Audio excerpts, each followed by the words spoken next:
Diego Rodrigues está assistindo. Meu nome? Diego Rodrigues. Então, Carlos, boa noite. Boa noite. Bom, hoje nós vamos então continuar, né, o conteúdo Bíblia, né?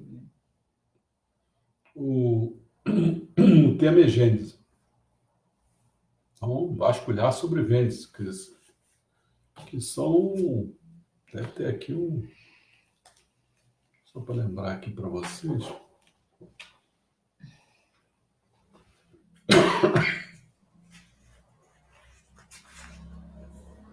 Um, dois, três, quatro, cinco, seis, sete, oito, nove, 10, 11, 12, 13, 14. Tem 14 tópicos sobre Gênesis. Deve uma água com golinho, não. Porque a tua voz está...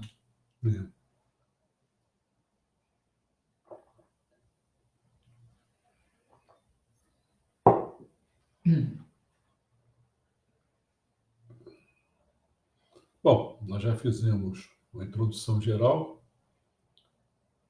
No tema, já fizemos uma introdução do tema.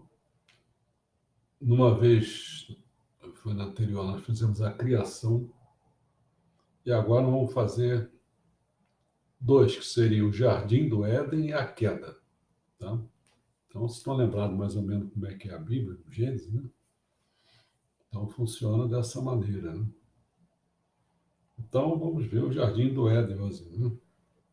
Aquela famosa frase, façamos o homem a nossa imagem, conforme a nossa semelhança, lembra? Bom, o resumo, a gente vai fazer a passagem do Gênesis. O tema é a criação da humanidade. O cenário é o período primordial, né, que é o Éden, na época coberta pelos primeiros 11 capítulos do Gênesis. Depois as figuras centrais são Adão e Eva, né? Adão é o primeiro homem feito à imagem de Deus, domina todos os animais e cuida da terra. E Eva é a primeira mulher, companheira de Adão, criada por Deus ao mesmo tempo que Adão, ou usando uma das costelas dele. Tem duas interpretações aí na Bíblia sobre isso. Nós vamos ver as duas, né? Sobre uma ideia assim do paraíso, que é o Jardim do Éden, né? Segundo a Bíblia, o Jardim do Éden é a própria perfeição, um lugar de beleza e abundância, livre de doença, morte e mal, no qual Deus coloca Adão o auge de sua criação, né? Após cerca de 500 anos antes de Cristo, mais ou menos a ideia, 500 anos de Cristo, né? Por aí também estava nascendo Buda, né? Historicamente,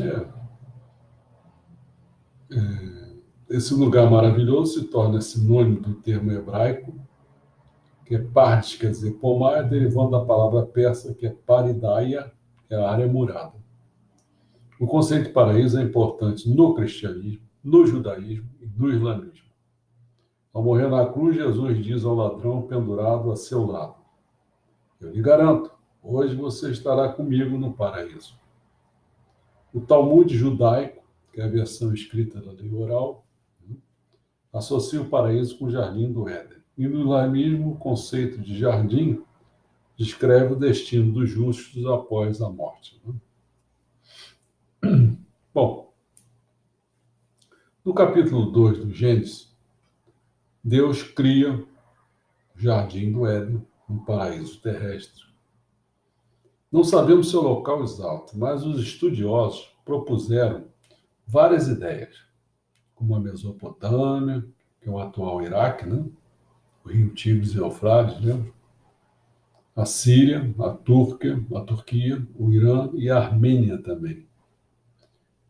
No Gênesis menciona o rio Tigres e Eufrates, que passaram por Turquia, que passam, né, por Turquia, Síria e Iraque, e desaguam no Golfo Pérsico. Tá?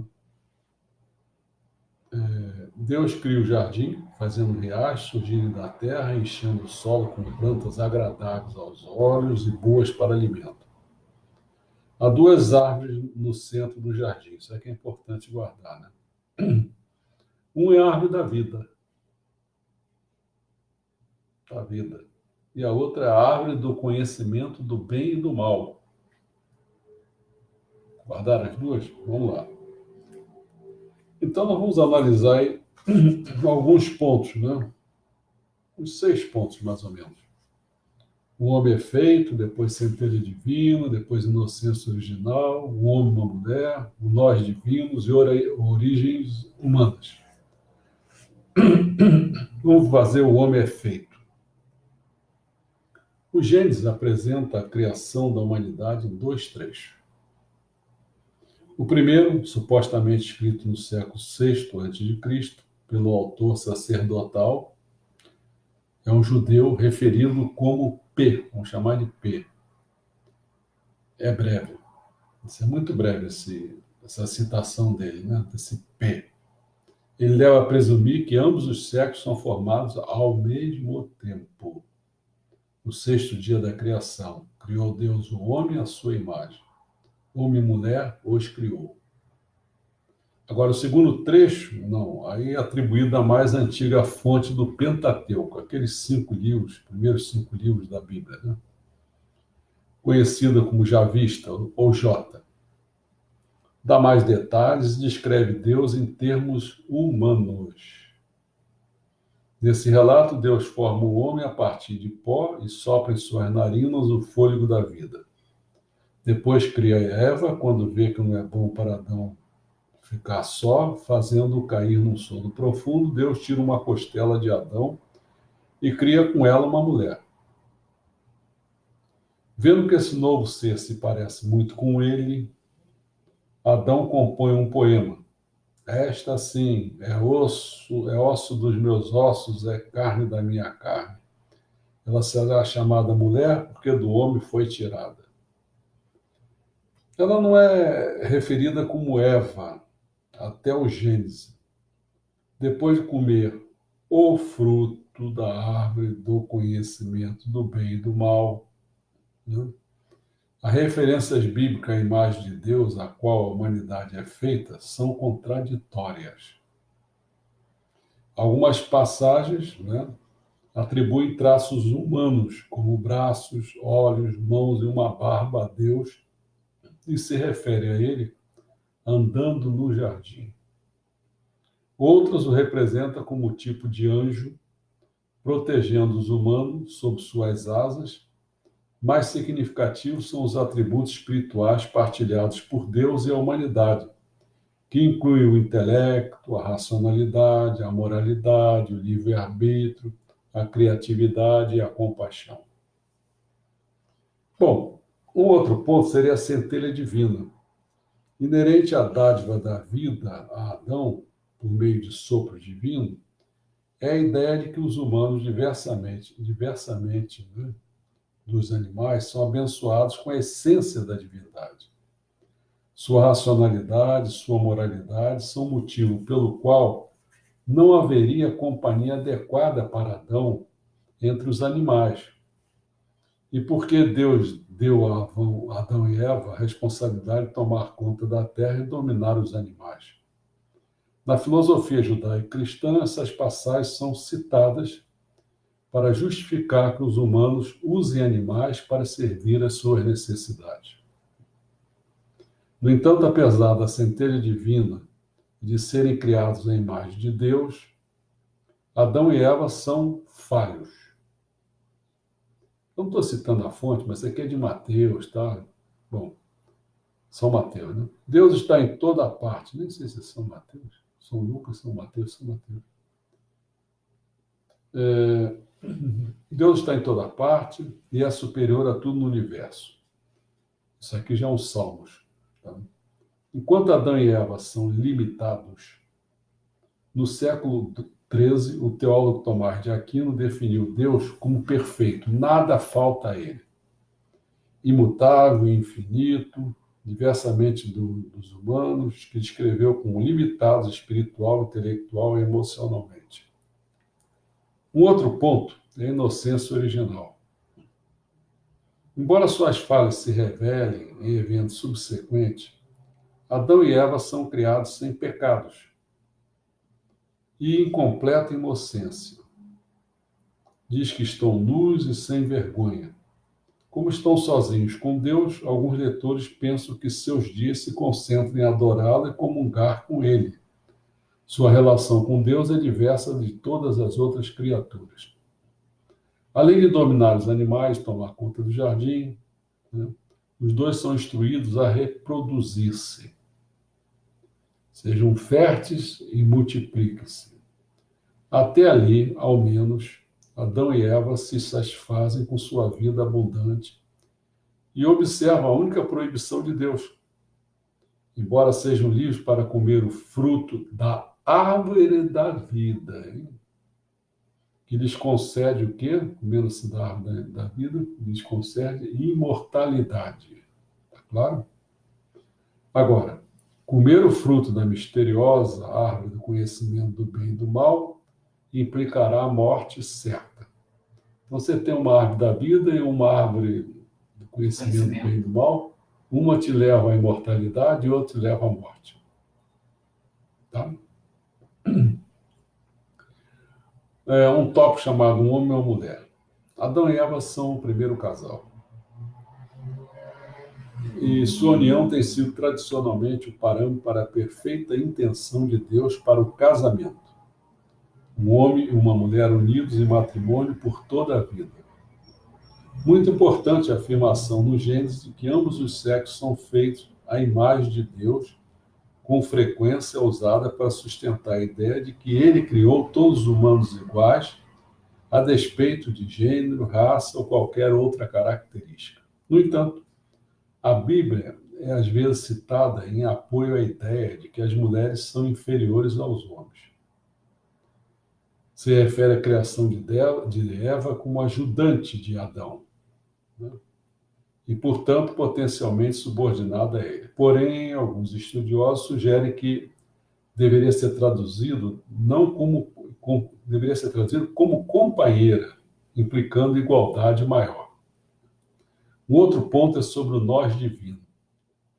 No Gênesis e ao longo do Velho Testamento, Deus é muitas vezes referido no plural. Por exemplo, nossa semelhança quer dizer o seguinte: isso deflagrou muitos debates e teorias. Explicações possíveis incluem o politeísmo, com o sentido que o próprio Deus se refere a mais de um Deus, nós, né? Usa a palavra nossa semelhança, né? Embora isso seja totalmente refutado em passagem como Isaías, que diz, onde Deus declara, eu sou o Senhor e não há nenhum outro. Há quem diga que Deus inclui os anjos assistentes do nós, do Gênesis, né? Outra explicação é que os plurais aqui, em Gênesis, né, descreve uma conversa que Deus Pai tem um Deus Filho e Deus Espírito Santo, a Santíssima Trindade, um conceito desenvolvido, mas só no Novo Testamento. Origens humanas. A criação de Adão e Eva e os eventos que se passam no Jardim do Éden são também descritos no Alcorão, hein? Embora muitos cristãos rejeitam a interpretação literal do Gênesis em favor de uma abordagem mais alegórica, que também abrange teorias evolutivas da criação, pesquisas recentes nos Estados Unidos revelaram a crença muito difundida na existência de Adão e Eva. Isso, em parte, é apoiado por um grupo de cientistas que retraçaram a história genética humana de muitos milhares de anos, potencialmente até os primeiros homens e mulheres. A Bíblia é clara, não só no Gênesis, ao dizer que Adão é o primeiro homem e não descende de outros humanos. Adão é referido em Lucas como filho de Deus, assim como os anjos no Velho Testamento são feitos por Deus. A Bíblia representa Adão como uma entidade viva, com muitos descendentes, e que, segundo Gênesis, há quantos anos ele viveu? 930 anos. Que? Bom, um trechinho a mais aqui de Adão e Eva é o seguinte. É o primeiro casal humano, Adão e Eva foram criados, mas sabe como é que eles foram criados? Adultos. Ninguém sabe que Adão e Eva, criancinha, não tem nada disso não, foram criados adultos. A imagem de Deus, né? Não nasceram como seus descendentes e assim não precisariam de cordão umbilical. Apesar disso, o umbigo aparece com muitas representações artísticas do par. Né? No Gênesis diz que Adão é criado do pó da terra, Adam, em hebraico, Adam, né? Adam. Em hebraico é solo ou terra. Uma referência tanto às origens de Adão quanto ao seu destino após a queda. A palavra Eva significa vida. Ela e o homem são inseparáveis, feitos da mesma carne, pois vêm do mesmo corpo, que é o de Adão até, né? E estão juntos em união marital e em total comunhão com Deus. A notável jornada da humanidade começa com Adão e Eva, sem eles não há perda de graça divina ou pecado, nem, portanto, a necessidade de sofrimento, mortalidade, redenção, expiação, Jesus Cristo, nada disso, né? Bom, eu acho que isso aí já dá uma ideia, né? Então é só, vamos dar uma desligada, porque eu vou falar então sobre a queda. Tá bom? Então, se prepare. Me ligo, daqui a pouco já estou aí de novo.